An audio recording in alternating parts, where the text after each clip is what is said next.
Are we live? Let's check the Facebook, because we are live on Facebook tonight. Come on, see, it's taking forever. Hopefully we are good. Let's just check. Yep, we're good. We should be good. Edit privacy. Friends only, and we are good to rock and roll, ladies and gentlemen. It is your boy Saudi. We are back on a Tuesday with the man who has to sit next to Andrew Rose every PWA show, my good friend, Mr. Kris Gale. How are you, Chris? I'm very well. And do I call you Southie for the purposes of this show? I mean, you can if you want to. I'm happy to call you Southie. I kind of like it. How are you? Yeah, got the cricket on in the background. The strikers 3 for 31 in the fifth over. WBBL? Yep. Yes, sir. Yeah, great. All right, let's talk about what got you into wrestling. Okay, so I'm almost guaranteed to be a lot older than everybody who's watching this live stream. I'm somewhat sad to say. But back in the 1970s on Channel 9, we used to get World Championship Wrestling on the weekends. And, it was coming live from Festival Hall in Melbourne or the iconic Hordern Pavilion in Sydney. And it was something that definitely caught my attention. I was a pretty regular watcher, but I was a kid. I didn't think too much about it until I realized when it went off television, I really missed it. And probably what really got me into wrestling was that Channel 10 started to run WWF content as it then was. And I guess those shows like Superstars of Wrestling. And that, in my memory, in the early 80s was like a reasonably late night ritual on Channel 10. So like 10:30, you get an hour of WWF. And I'd seen a little bit of WWF on Channel 9's Wide World of Sports, and now I was actually watching wrestling shows. So I had the childhood memory, and then I started to see the American content on our network stations. Now, obviously, you have to sit next to Andrew Rose and the great man, Unsocial Jordan, every single show. How did you get into commentating PWA shows? Okay, first of all, the good news is now with Unsocial Jordan as part of the team, Rose and I are kept apart. It's part of my community service order that I have to work with him. But the pretty much real story was, if I can take you back to 2017, Rose and I were doing a rugby league or NRL wrap-up show on Triple M on a Sunday night after the last game. And in 2017, Jonathan Thurston was due to play his final game for the Queensland Maroons in State of Origin. And so Rose made the comment, I would love to see Thurston run onto Suncorp Stadium in his Maroons jersey and do a wrestling heel turn and strip off and be in a Blues jersey and play for New South Wales. So it was that comment, and that comment was picked up by one Robbie Eagles, who tweeted and said, it's nice to hear people talking about professional wrestling on commercial radio and, not doing the usual, oh, it's fake, bro, all that sort of thing. Rose said we were fans, and Robbie invited us to come and see PWA. If memory serves me correctly, Rose went along to the show at Paddington RSL with Real Ospreay versus Robbie Eagles. I was there. Right. And it was kind of the culmination of the You're Going to Notice Us. And what Will said at the end of the show was a pretty key event in legitimizing what was going on in Australian wrestling and PWA in particular. And so Rose said, mate, you got to go. We went along to what turned out to be the very first Black Label show at Parramatta RSL in January 2018. I was there for that one. We sold our souls for Rock and Robbie, I think it was called, Yep. from memory. Yep, I was there. And on the strength of that, and I was, as anyone who gets to go to a PWA show, go, wow, this is way better than I expected, and it's on my back, yard step or backdoor step. We were kindly invited to have a crack at doing commentary at the first Black Label show at what was then Max Watts in the Sydney Entertainment Quarter. And in those days, it was being filmed, not live streamed, and we commentated into a digital recorder. We had no preparation, no briefing. We had Jay Sorbet, thankfully, sitting with us, giving us some idea about moves and things like that. It's not something I've ever really learned ever. And they liked us well enough that we got invited back.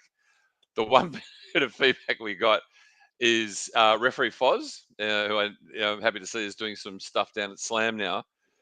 Big Tigers fan, Foz. And I kind of thought he looked a bit like Earl Hebner.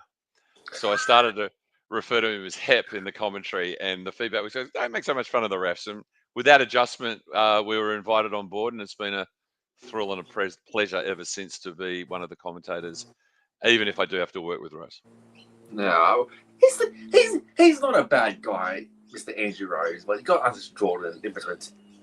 I'm the two of you guys anyway, so. Well, look, let's put it this way. Rose and I have known each other for a long time. And the odd thing is that he tends to be the champion of what's right and good in our company and sides with those people's. Whereas I tend to see the point of view of the people like Unsocial Jordan who may not be so loved. I have one huge exception in that relation. I've got absolutely no time for the example Ricky South and his stooge Backman. But, I can see North Shore wrestling. I was born on the lower North Shore. I kind of get it, right? But bizarrely, I'm loved by everybody, but Rose isn't. I don't know how that works. Anyway. Those North Shore wankers, my goodness. I can't stand Osborne, nor can I stand Will Keatis. Come on, Southie. Think about it. We had the City versus Country match at Coliseum recently.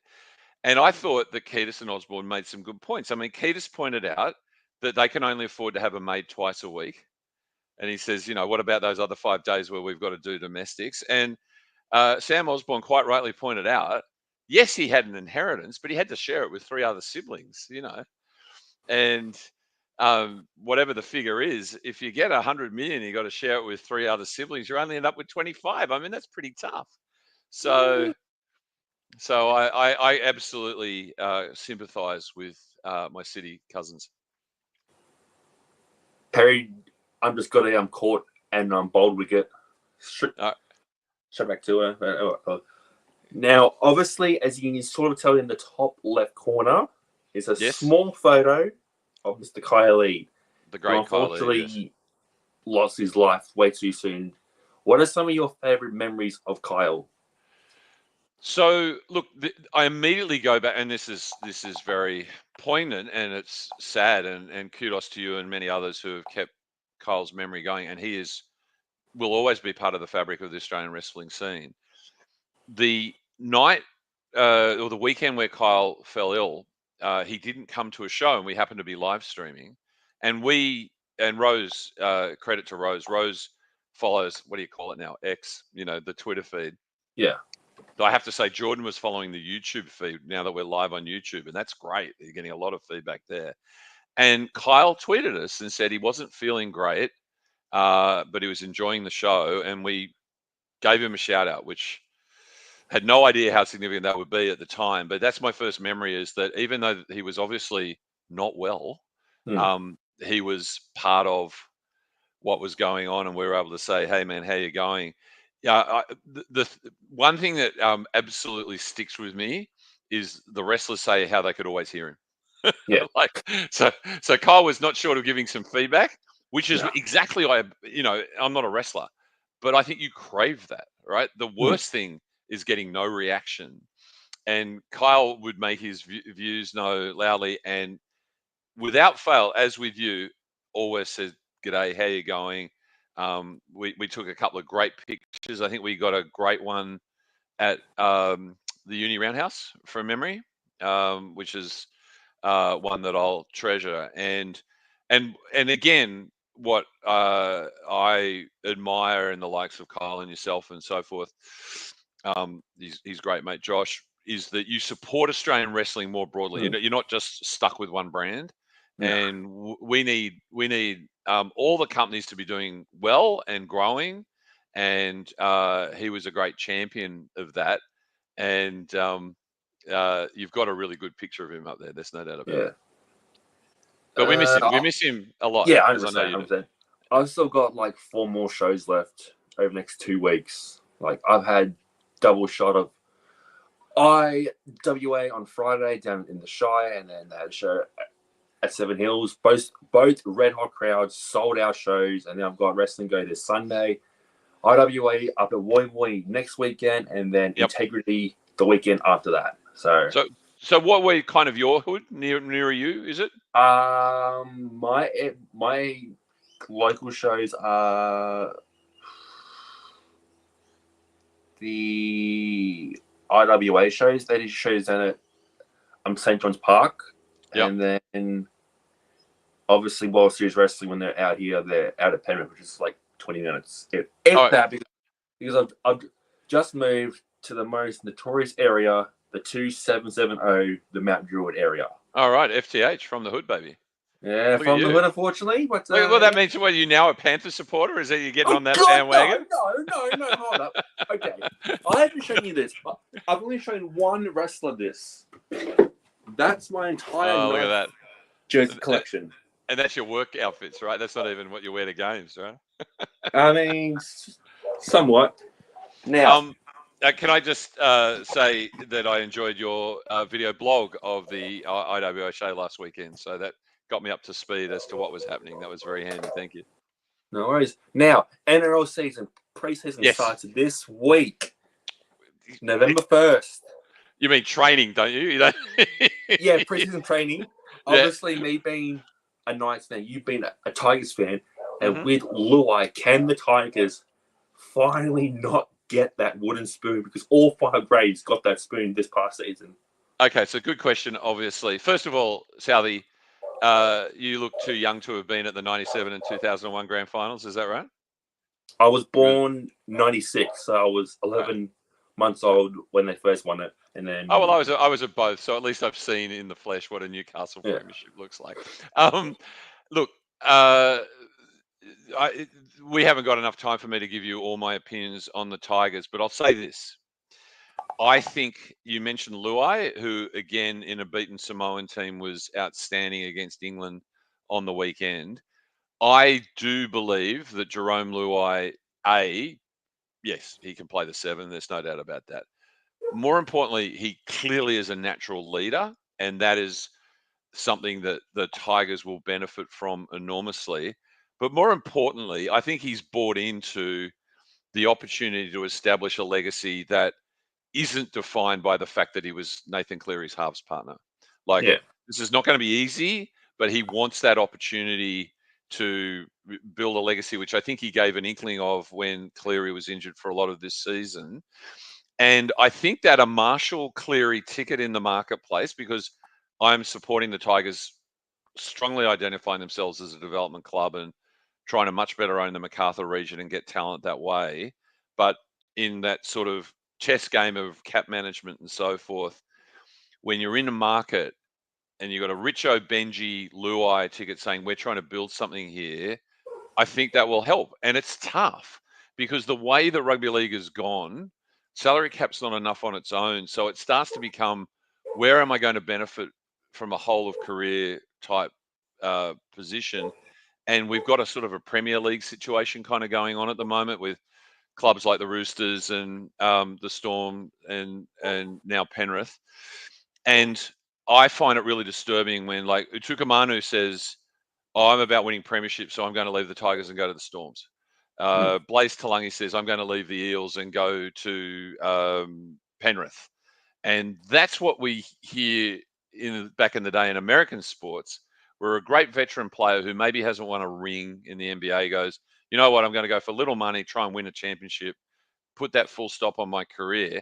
To hear young players saying, oh, I want to go into the winning systems, I think that's a dangerous trend. I'm so pleased Luai says, no, I want to actually go and build something at a place that has had a really, really tough run of it. So that's, I don't think false optimism, but I think that's typical optimism. But I do like the moves they made. I think Sonny Taruva is another great pickup for the Tigers. The trouble is there are 17 teams and only 16 of them end up in tiers. So I'm not saying we're going to be the winner this next year, but I think we'll be better. Nah, it's going to be Newcastle. We've waited way too long for that premiership. 24 years is way too long, in my opinion. We need that premiership. And my question to you would then be, what do you do about your half situation? And Phoenix Crossland was played quite well for New Zealand on the weekend as well. This past year's been chop and change. Like, we had Cogger and Gamble and Hastings, friggin' Crossland, Cogger. It's like, what are we doing? Like, there were games where it was like, are we even a team? What game was it? Oh, I'm trying to think. It was like, I think it was the Manly game we got beat badly. I was thinking, did we get off the bus or we just say on the bus? Like, we got pumped. It's like 36-6. And then we see, the one thing also too about Kyle, he took Josh to a Tigers Storm game last year. Right. It was when Kyle scored his first ever try, and you can literally see Campbelltown. Kyle and Josh behind the goalpost, but in the corner, and literally you can see Kyle with his phone now filming, thinking, "This is it. He's going to score." Next minute, 12 scores. I've got to tell you, I have to go check that out. Unfortunately for other commitments, that was the one Campbelltown game I didn't get to last year. The Campbelltown game I didn't get to this year, I think, was the Dragons game. But that would have been quite a moment to see Twal get his first. Now he's got two, so he's on a roll. He's on a roll. By the way, I love Campbelltown, and we just need a perfect 30,000 purpose-built stadium there, and then we'll be really good. And people go, I must have suffered during the Spoon Bowl because it was out at Campbelltown against the Eels. And I go, I'm telling you, it was a gorgeous afternoon with a gorgeous sunset. It was okay.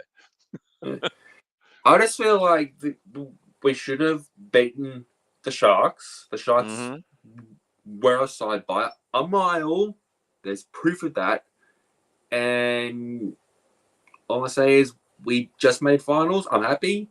But now we need to rebuild, refocus. We've got a great bunch of juniors coming through the ranks. We've signed a bunch of players. So let's just hope 2025 is a whole lot better. You're an O'Brien booster? You're behind Coach O'Brien? Yeah, I like AG. Good guy. I just hope Ponga stays injury free, because when we lost Ponga, I'm thinking, we are gone. See you later.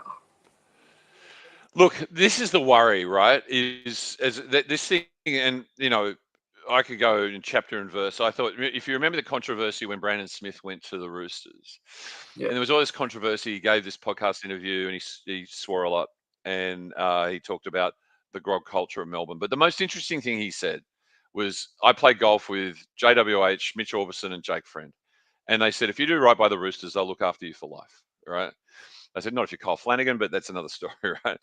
And that gets known because they've got that deeper resource, the network, all these things that aren't just simply about playing and payments and the like. If you want to read the tea leaves, you've got Keary going to England, Sammy Walker not yet 100% locked away, etc., etc., and you start to hear Ponga and Mitch Moses to the Roosters. That's not great for football. It absolutely is not great for football. And it's really interesting because I'm, of course, on the record continuously about Ivan Cleary being the most evil person in the world, because he told us all to get on the bus and then he got off at Bluebet Stadium. But you cannot but enjoy watching Penrith play football because of the high level they play it.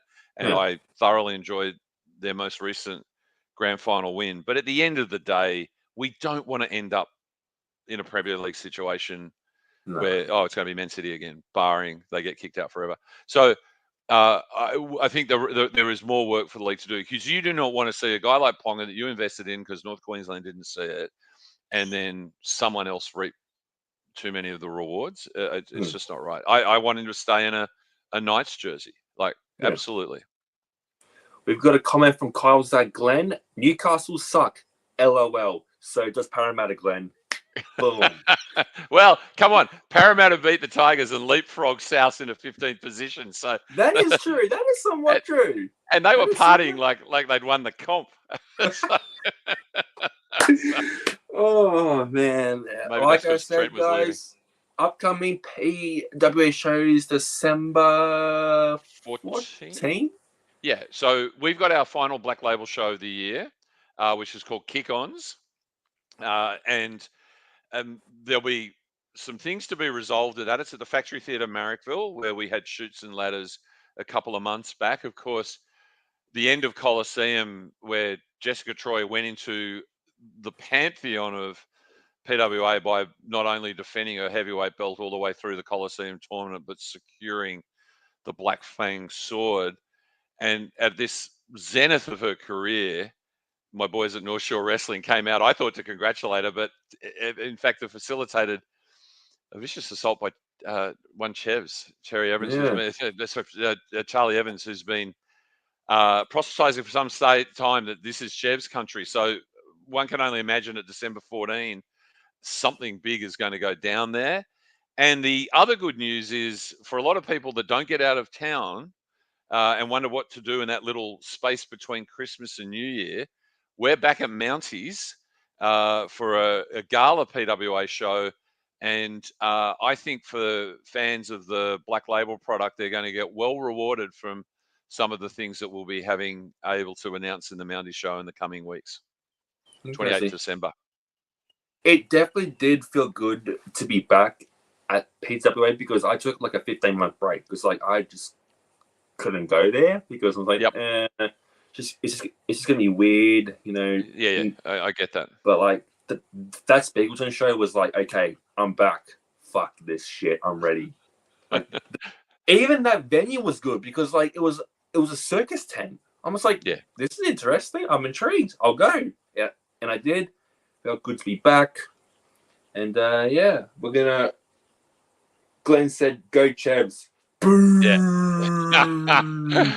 Well, she's got a point of view. There's no doubt about that. And some terrific monikers like the Violence Artist and things like that.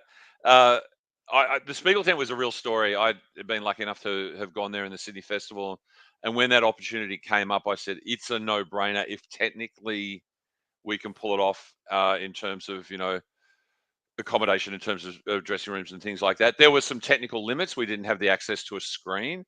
We learned at that show that when you're live streaming and you haven't got a screen, don't cut to commentators talking about what's happening next, because the live audience is kind of just left hanging. But the Spiegel tent, I think, tours around, but every indication it will be back in the Sydney metro area at some stage next year. And we'd love to do another show there because the atmosphere was great. Every seat is a good one. And, we wouldn't be the first person to point out that professional wrestling is a bit of a circus. Anyways, guys, Kris is a very busy man, so we will wrap things up here. Kris Gale, thank you so much for coming on here. Andrew Rose, you suck. Regime, you suck. North Shore Wrestling, you suck. Until next time, guys. And the West Tigers suck too. Hang on, I agree with all of that except the Andrew Rose and the North Shore Wrestling thing. And Southey, it's been a pleasure and great to see you, mate. Look forward to seeing you December 14th, if not before. I will definitely get a ticket very soon because I hear they're almost gone like hotcakes. So, guys, they are selling like the proverbial. Peace.